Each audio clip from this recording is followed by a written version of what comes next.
old ranch. My daughter-in-law snapped during the reading of my husband's will. I said nothing. 7 days later, what I discovered in the ranch's basement made my phone light up with 62 calls. I'm glad you're here. Follow the story to the end and tell me in the comments which city you're watching from. I'd love to see how far this journey reaches. The reading of the will.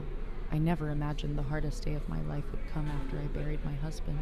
The law office smelled of worn leather and stale air. I sat stiffly in my black funeral dress, hands folded, 3 days after Levi's service.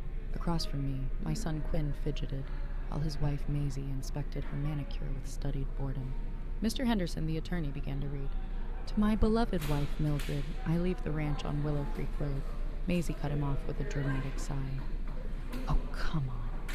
Just sell that place and move in with us. You can help with the kids and finally be useful. My chest tightened. Quinn said nothing. The final blow. I'd worked double shifts to raise that boy, stayed up through every nightmare, saved every spare coin for his future. Now he couldn't even meet my eyes. Mr. Henderson continued, dividing investments and property. Maisie perked up only when the numbers mattered. When the will was finished, she stood and smoothed her designer skirt. Well, Mildred, she said sweetly, go play farmer at that old ranch. Maybe the quiet will help you reflect on all the ways you failed as a mother. The words hit harder than a slap. Quinn finally looked up. Maybe it's for the best, Mom.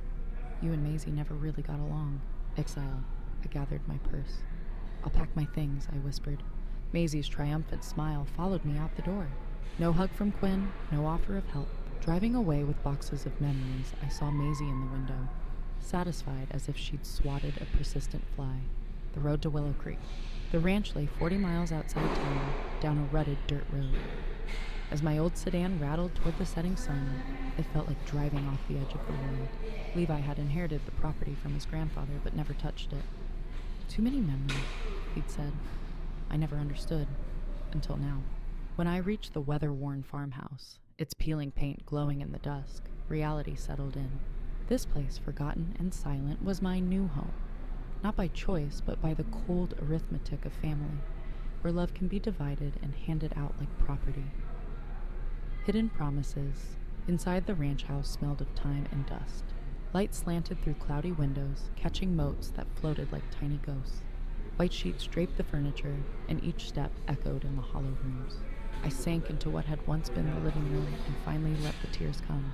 Not the restrained kind I'd shed at the funeral, but the deep, shaking sobs that rise when you realize you've lost more than a person. I wasn't only mourning Levi. I was grieving the belief that family meant loyalty instead of convenience. In that quiet, surrounded by shadows, I made a promise. I would survive. I would rebuild, even if I had to start from the ashes of what Quinn and Maisie had left behind. I didn't know the very thing that could change my life was already hidden beneath my feet. Echoes of the past. The first week nearly broke me. Each morning I half expected the sound of Levi's coffee pot or Quinn's voice on the phone. Instead, there was only silence, the creak of old wood, the occasional groan of the windmill. I threw myself into cleaning. It was the only way to keep despair from swallowing me.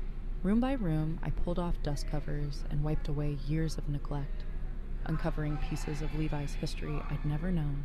In a childhood bedroom, a neat display of arrowheads hinted at a fascination with native history. In the old study, shelves of geology books and rock samples suggested a passion for the earth itself. In all our decades together, he'd never mentioned any of this. The letters. The biggest surprise waited in the kitchen.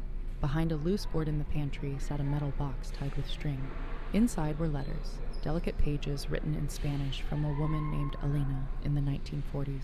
Tucked beneath them, photographs of a striking young woman, beside a man who looked unmistakably like Levi's grandfather.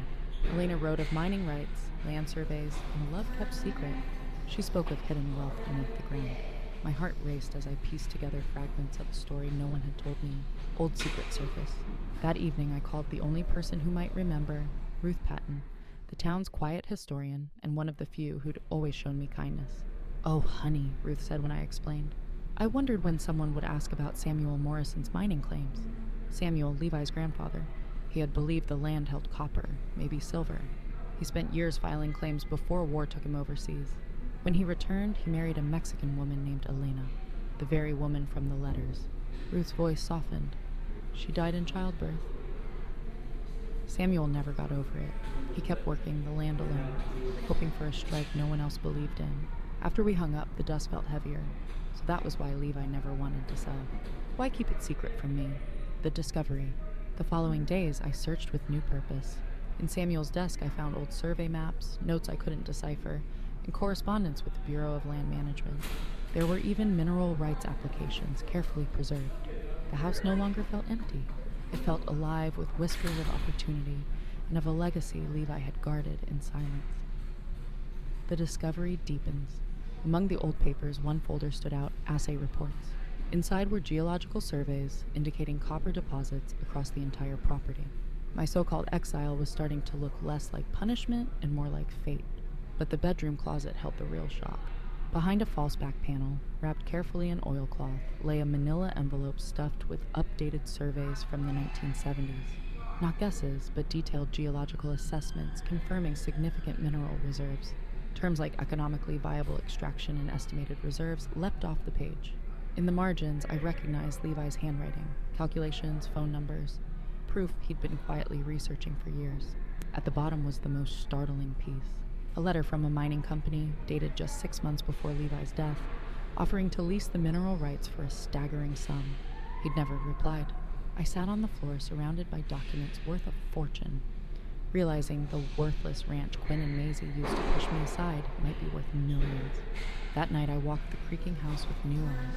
The drafty windows and lonely silence no longer felt like punishment. For the first time since Levi's passing, and since my son's betrayal, I felt powerful. They thought they'd erased me. Instead, they had handed me a kingdom they didn't know existed. Into the basement. Levi had always waved me away from the basement. Nothing down there but junk and spiders, he'd say. But after the discoveries upstairs, I sensed there was more. On a gray Thursday morning, flashlight in hand, I descended the narrow wooden stairs. The air smelled of damp earth and ancient timber. Stone foundation walls stretched farther than the house itself, blocks fitted with an old-world craftsmanship. A heavy workbench held tools I couldn't name, picks, hammers, odd measuring devices. Then I saw it, a tunnel mouth 4 feet high, reinforced with sturdy timbers, a cool mineral-scented draft drifting from the darkness. It was no natural cave. Someone had dug it with skill and purpose, proof beneath the floor. Among the stacked crates, one felt different, heavy. Inside, wrapped in canvas, lay rocks laced with green and blue veins. Even with my limited knowledge, I knew copper. In the final crate, beneath more samples, I uncovered a leather portfolio tied with string. Inside were official geological surveys completed just 5 years ago by a professional mining company. The house that once felt like a sentence was revealing itself as a hidden empire. And for the first time, I wasn't just surviving, I was planning. The final reveal. At the bottom of the leather portfolio lay the letter that changed everything. Morrison Geological Associates. Levi had commissioned modern surveys under his grandfather's name to keep attention away. The technical terms were dense, but the conclusion was unmistakable. A significant copper deposit with strong commercial potential. Pages detailed ore quality, extraction costs, and projected profits that made my hands tremble. One report was a full feasibility study showing how new techniques could extract the copper with minimal impact. The 20-year revenue forecast was staggering, but the last document stopped me cold. A formal offer from Southwestern Mining Corporation, dated just 3 months before Levi's death. An upfront payment of $2 million, plus quarterly royalties worth millions more. Levi had never mentioned a word. Levi's quiet plan. Tucked behind those reports was a handwritten note in Levi's familiar script. Mildred deserves better than what I gave her. This is her chance to have the life she sacrificed for Quinn and me. Don't let that woman ruin everything we worked for. Even in private, he couldn't bring himself to write Maisie's name. But his meaning was clear. He'd protected this discovery for me. The ranch Quinn and Maisie had mocked as worthless was worth more than the rest of Levi's estate combined. In casting me aside, they had unknowingly handed me a fortune. Taking control, heart racing, I climbed the basement stairs and spread the documents across the kitchen table. The obvious move was to call Southwestern Mining and secure the deal. But I paused, remembering Maisie's smug smile, Quinn's silence. For the first time in decades, I held every card. I ignored the buzzing phone, more missed calls and blocked texts. Instead, I dialed the number on the mining letterhead. Ms. Morrison, a calm professional voice said, "We've been hoping to hear from you about the mineral rights inquiry." I drew a steady breath. "Yes." I'd like to discuss your proposal. Wonderful, she replied. Given current market conditions, we may even improve our offer. Shall we arrange a site visit? We set an appointment for the following week. A new beginning. As I hung up, I caught my reflection in the dark kitchen window. The woman staring back wasn't the grieving widow exiled from her own family. She was someone with options, someone powerful. I spent the rest of the day reading about mining law and royalty agreements, learning exactly what this fine meant. By nightfall, I knew Quinn and Maisie hadn't just pushed me away. They had given up a future they couldn't even imagine. When my phone buzzed again with another text from Quinn, I didn't bother to read it. Whatever crisis he was facing could wait. For the first time since the will was read, I slept deeply. Not as a cast-off mother or widow, but as a woman stepping into a life entirely her own. A new resolve. That night, the old windmill outside no longer sounded lonely. Its creak in the breeze felt like a promise. By Tuesday morning, the men from Southwestern Mining Corporation arrived in a spotless white pickup that radiated quiet authority. I'd spent the weekend preparing, researching mineral rights, studying mining leases, even buying a sharp business suit that made me feel like someone to be taken seriously. Frank Torres, the team leader, shook my hand with the calm confidence of decades in the field. His assistant, Sarah Chen, balanced a tablet, an unfamiliar instrument. Mrs. Morrison, Frank said with genuine respect, your husband was wise to hold on to this property. We've walked the boundaries and confirmed our earlier findings. As we toured the land, Frank pointed out subtle shifts in soil color, rocky outcrops, and other clues I'd never noticed. Sarah tapped her tablet. The copper seam runs diagonally across your ranch. It's a high-grade deposit, meaning higher royalty payments. When we reached the ground above the basement tunnel, Frank smiled. Your husband's grandfather had remarkable instincts. This tunnel follows the copper vein almost perfectly. The offer. I surprised myself by asking, businesslike, what kind of numbers are we talking about? Frank exchanged a glance with Sarah. Given current copper prices and the size of the deposit, we're prepared to offer $4 million up front for a 20-year lease, plus quarterly royalties of $300,000 to $500,000. Inside, I was reeling. $500,000 every 3 months. Out loud, I managed, I'll need to have a lawyer review the contract. Of course, Frank said. Take your time. This is an exceptional property. Your husband could have made this deal years ago. I wonder why he waited. I thought of Levi's hidden note. Don't let that woman ruin everything we worked for. He was waiting for the right time, I said simply. That afternoon, after they left, I spread the preliminary contract across the kitchen table. The figures looked almost unreal, but more powerful than the money was the sense of possibility. For 42 years, I had defined myself only by what I gave to others. Wife, mother, grandmother. Now I could finally decide who I wanted to be. The call. My phone rang. Quinn's name lit the screen. For the first time in weeks, I answered. Mom, he began, voice tight. I've been trying to reach you. I've been busy, I said. A pause. Maisie thinks maybe we were too harsh at the lawyer's office. She wanted me to check how you're settling in. Maisie wanted him to call, not Quinn himself. Even now, he couldn't speak to me without her prompting. I'm settling in just fine, I replied. Good. That's good. Another pause. The thing is, Mom, we're having some cash flow issues. Property taxes are higher than expected, and Maisie wants to renovate the kitchen. We wondered if you might be able to help out, just temporarily. There it was. They'd barely finished dividing Levi's estate and already needed more. How much? I asked evenly. Well, taxes are about $12,000, the kitchen maybe $30,000. So, $50,000 total. We'd pay you back once we refinanced. 6 months ago, that number would have been impossible. Now it was less than 1/4's royalties. Quinn, I asked softly, are you happy with Maisie? He sounded startled. What? Of course I'm happy. Why would you ask that? Because in 42 years, your father never asked me to lie for him. He never made me choose between him and the people I loved, or feel ashamed of where I came from. Silence. Mom, what are you trying to say? I'm saying a good partner makes you bigger, not smaller. They don't cut you off from the people who care about you. Maisie doesn't isolate me, he insisted after a long beat. She has high standards. I let the silence stretch, the unspoken truth hanging between us. For the first time in decades, I felt no need to explain, defend, or plead. I held all the cards, and Quinn knew it. High standards. High standards.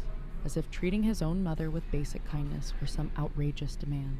Quinn, I said, my voice steady, Do you remember when you were 8 and wanted to build that treehouse? Mom, what does this have to do with anything? Your father said it was too dangerous, too expensive, too much work. But I saw how much it meant to you.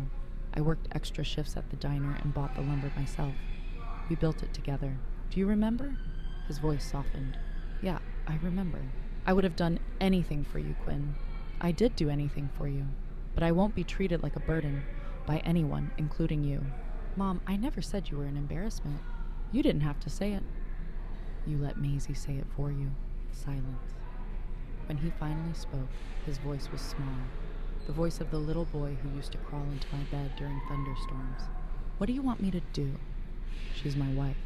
I want you to be the man I raised you to be. The one who knows the difference between love and control. A different woman.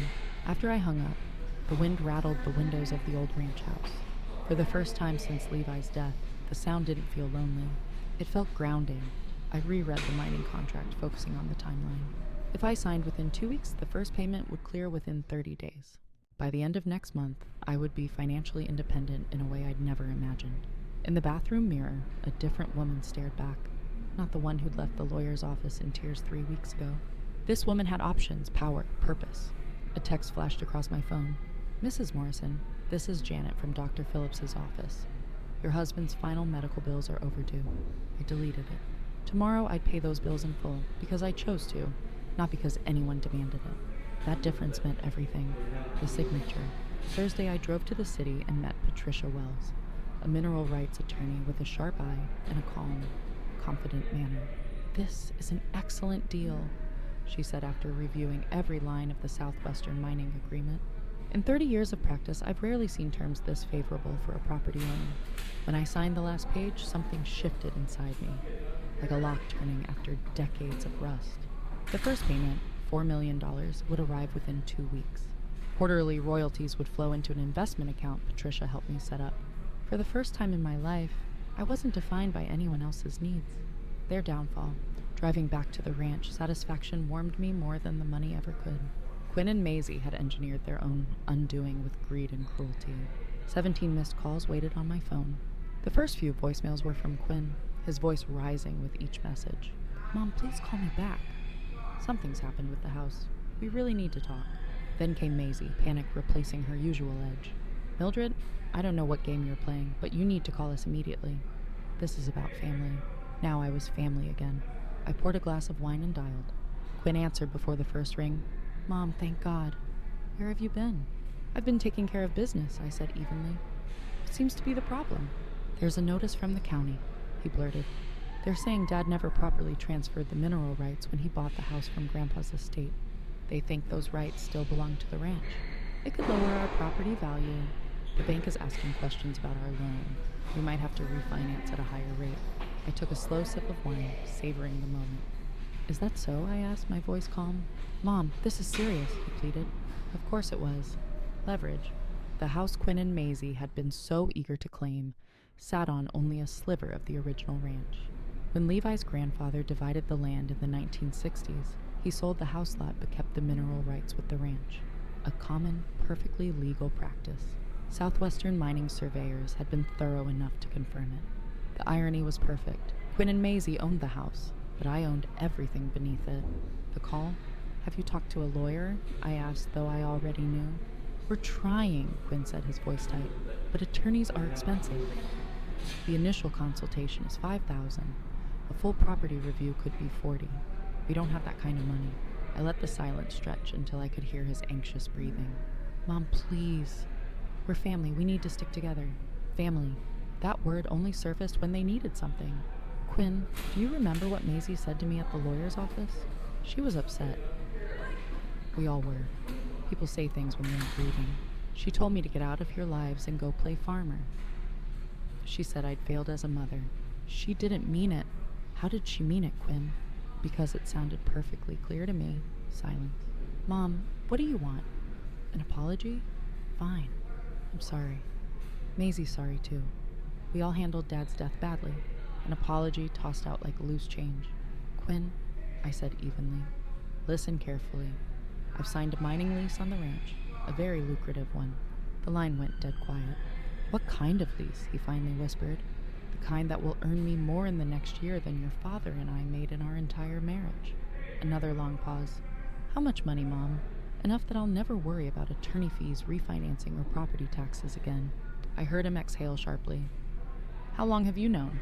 Since I moved out here, after you and Maisie made it clear I wasn't part of your new life. Mom, we never... You didn't have to say it. Your actions told me everything. Maisie's voice cut through in the background, sharp and urgent. Millions. How much? Get her to... Quinn covered the phone, but I heard every word. When he returned, his voice had that old, wheedling tone he used as a child, and he wanted something. Mom, we've made mistakes, but we're family. We should face this together. Maybe we can work out something that benefits everyone. Benefits everyone, I repeated. Meaning, you want my money. That's not what I'm saying. Maybe we could merge the properties, pool resources, you could move back. We'd build you a nice apartment over the garage. You'd have privacy, but you'd be close to the grandkids. An apartment over the garage. After all this, let me be sure I understand, I said, voice cold. 3 weeks ago, your wife told me to get out of your lives and rot at a worthless ranch. Now that ranch is worth a fortune. You want me to pool resources and live over your garage? Accurate? Mom, when you put it like that, it sounds exactly like what it is. You want the money, but not me. Tell me, in this arrangement, who controls the mining lease? Who decides how the money is spent? Silence. I thought so. My phone buzzed with another call. Maisie this time. I ignored it. Mom, please, Quinn said quickly. Don't do anything hasty. Let's talk like adults. I am being an adult, I said. For the first time in 40 years, I'm making decisions based on what's best for me, not what's convenient for everyone else. What's that supposed to mean? It means I'm done being your safety net. I'm done being the person you call when you need money, free babysitting, or someone to blame for your problems. I set the phone down and looked out across the dark ranch land, my land and everything beneath it. For the first time in my life, the future was entirely mine. Boundaries. I'm done being expendable, I said. You're not expendable, Mom. You're not thinking clearly. Grief can make people do irrational things. Irrational? I repeated, amazed. I was irrational for refusing to bail them out of a crisis they'd created. Quinn, I said evenly, the next time you speak to me, I want it to be because you actually want a relationship with me, not because you need something. Until then, figure out your own problems. I ended the call before he could reply. Within seconds, the phone lit up again. Quinn, then Maisie, then Quinn once more. I switched it off and set it aside. A quiet victory. Outside, the sun dipped low, brushing the sky with gold and crimson. Tomorrow the mining crews would arrive to begin full operations, and the once silent ranch would hum with activity. But tonight it was just me and the wide, echoing quiet. I was no longer the mother cast aside, the convenient source of cash and guilt-soothing favors. I was Mildred Morrison, worth exactly what I said I was worth. Nothing more, nothing less. Even with the phone dark, I felt the weight of the calls. 62 in a single day. Not declarations of love, just the sound of people realizing too late what they had thrown away. 6 months later, now I sit on the porch of my renovated ranch, watching dawn paint the mountains in purple and gold. A thick envelope from Southwestern Mining rests in my lap, the quarterly report. Inside, among technical updates and production charts, lies a check that still catches my breath even after 3 of them. $437,000, my share of the last 3 months' copper sales. I set it aside and lift my coffee, savoring the ritual. Every morning begins like this, deer grazing in the distance, mining crews arriving respectfully on the far side of the property, the steady hum of work beneath the earth. The phone beside me rings once and stops, someone leaving a voicemail. I don't rush to check anymore. These days, most calls come from people I actually want to hear from. Patricia Wells with legal updates, Frank Torres with production news, Sarah Chen with a friendly hello, and sometimes, though less often now, from Quinn. Shifting ground. Over these 6 months, his voice has changed. The desperate pleading has softened into awkward, almost normal conversation. Last week, he called to tell me his youngest had lost her first tooth. The week before, he asked for my pot roast recipe. Small gestures, but genuine. I answer about half his calls. Maisie, however, disappeared from the conversation after one bitter February phone call in which she accused me of manipulating the situation and turning Quinn against his family. I let her speak for 2 minutes before replying, calm and certain. that I have neither the time nor the desire to manipulate anyone. If Quinn was reevaluating his life, perhaps she should examine her own behavior. She hung up. We haven't spoken since. According to Quinn, their marriage is faltering. The financial strain from the mineral rights mess exposed cracks that were always there. A second mortgage at punishing interest. Her grand renovation plans abandoned. And now Quinn attends family therapy, alone. I'm learning about boundaries, he told me recently. The difference between supporting someone and enabling them. I said nothing, but the irony wasn't lost on me. He's finally learning the lessons I tried to teach for years. Lessons only collapse could drive home. The land and its legacy. Meanwhile, the mining operation has exceeded every forecast. The copper deposit is larger and richer than anyone imagined, and other companies are already bidding on neighboring tracts. The windmill creaks softly in the early light, no longer lonely but steady and strong. So am I. I am Mildred Morrison, and I decide what I'm worth, living on my own terms. You're sitting on one of the richest copper strikes in the region, Frank had told me last month. He wasn't exaggerating. With the first royalty checks, I tastefully renovated the ranch house. Solar panels on the roof, a modern kitchen, central heating and air, and high-speed internet so I could manage investments and stay connected to the world. But I also invested in myself. A photography class to capture the desert light. A week in Santa Fe learning about the native cultures that shaped this land. Even a geology course so I could understand the science beneath my feet. For the first time in my life, I was living for me. A different Quinn. The voicemail light blinked. Quinn's voice was gentler now. Hi, Mom. Emma made the honor roll. Tommy's soccer team made regionals. And I've been thinking about what you said. About being the man you raised me to be. I'm trying, Mom. It's harder than I thought, but I'm trying. I love you. I'm sorry for everything. No demands, no bargaining. Just words that sounded earned. I called him back. For 20 minutes, we talked about Emma's love of science, Tommy's quick footwork, their little triumphs and dreams. They miss you, he said quietly. We all do. I miss them too, I admitted.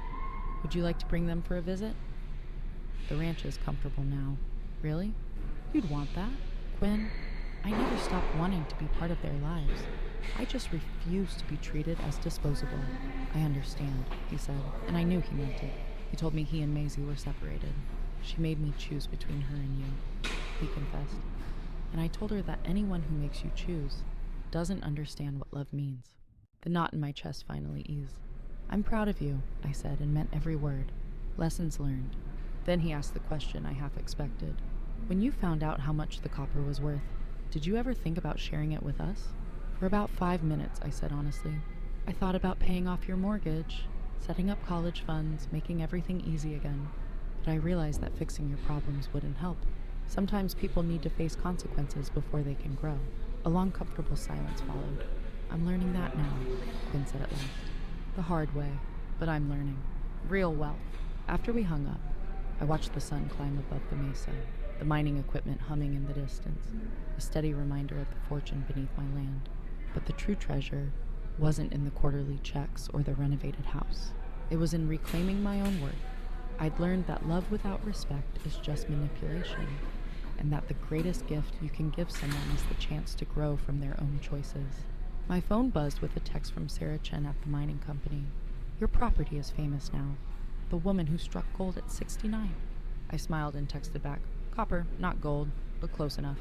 Catching my reflection in the window, I saw the same 69-year-old widow the world once underestimated, but also a woman who proved it's never too late to reclaim your power, set boundaries, and decide your own worth. The phone rang again, Frank Torres with the latest production report. As I listened, I thought of Levi, his grandfather, and generations of Morrison women who had compromised and settled. That cycle ended with me. I am Mildred Morrison, owner of one of the most productive copper mines in the state, grandmother to children who will grow up knowing that love means respect, and a woman who finally understands the difference between being needed and being valued. Your turn. Now I'm curious about you. What would you do if you were in my place? Have you faced a moment where you had to reclaim your worth? Share your thoughts in the comments. And before you go, stay tuned for 2 more stories on this channel that will surprise you. Thank you for watching until the end.